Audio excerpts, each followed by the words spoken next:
Let me tell you a little bit about my case. 1986, I had just ETS in my tour of service, the United States Military, United States Cavalry, 1st Cavalry Division, Fort Hood, Texas. Came to Houston to start training managers for a national automotive chain.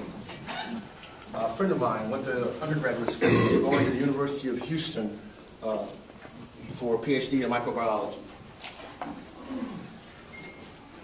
Very good friend of mine. I used to proofread some of her articles. The offense occurred on the University of Houston campus. I had never been any further than the westernmost parking lot. The assault occurred somewhere on the eastern side in an auditorium.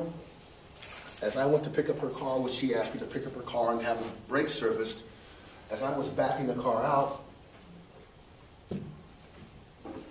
the university campus pulled the cruiser in and blocked me in. Asked me to step out of the vehicle, handcuffed me, and then proceeded to put me in a show-up identification, a show-up, where another vehicle came up, someone from, presumably from the rear seat, looked out, saw me, and said that was him. At that point, I was then taken over to the campus police department, printed, photographed, all my clothing was removed, everything was taken. I was placed in a fairly cold waiting cell, and then later transported down to the county jail. You're not lawyers. I understand that. But from that brief description, can somebody say, why didn't this happen? Can you think of something that goes along the lines of, why didn't this happen? Well, shouldn't this have happened? Well, that just seems a little too cut and dried. Well, that doesn't seem right. That could have influenced the identification process. Those are the things that you're going to be doing. In the case of Tim's show-up identification, line up with photo ID,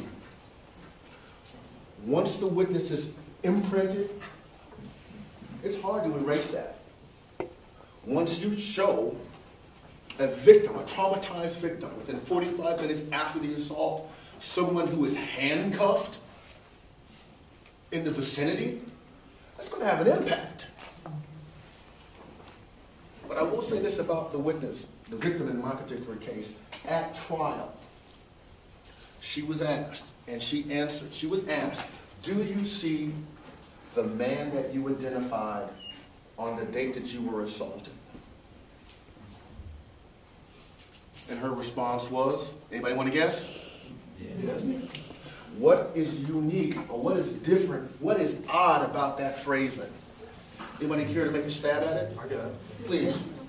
She was not asked, do you see the man who violated you? She was asked, do you see the man that you identified in the parking lot? Very good. Do you follow how things can get way out of kilter if you don't follow the reasoning? And to her, and to my blessing, and to her, I guess in tribute to her, when the evidence finally came back, after 10 years, when the evidence was finally DNA tested and it came back that I was not the perpetrator, the district attorney came up with a very unique and novel way to deal with that. They asked her if she would change her statement that had been written in the offense report. Not physically change it, but change her recollection as to how many men she had had sex with that day. Was there a possibility that she had not remembered having sex with someone else, and could there have been multiple donors or sources of the semen? And she said, to my understanding, absolutely not. What happened to me the way I related to you in the offense report. Personally, I feel that she was abused and violated twice. Once by the person who assaulted her, and again by the justice system that was supposed to give her some protection and a sense of security. For 10 years, the person that violated her was allowed to walk free. And then she was insulted, in my opinion, by being asked to change her statement about what had happened. Why? Not because the facts were different, but because the state wanted to protect the conviction, not protect her, but to protect the conviction. Now, understanding that everything is not always black and white, everything is not always smooth, everything is not always the way you would want it to be. But that's why we're counting on you to read these cases, to present these cases in a way that says, this doesn't make sense to me, or I'm not sure this fits. Because in your analysis of the facts, of the evidence that you review and the things that you see, you have the ability to give someone back their life. And I'm certain you'll do your absolute best. Because you're all still here.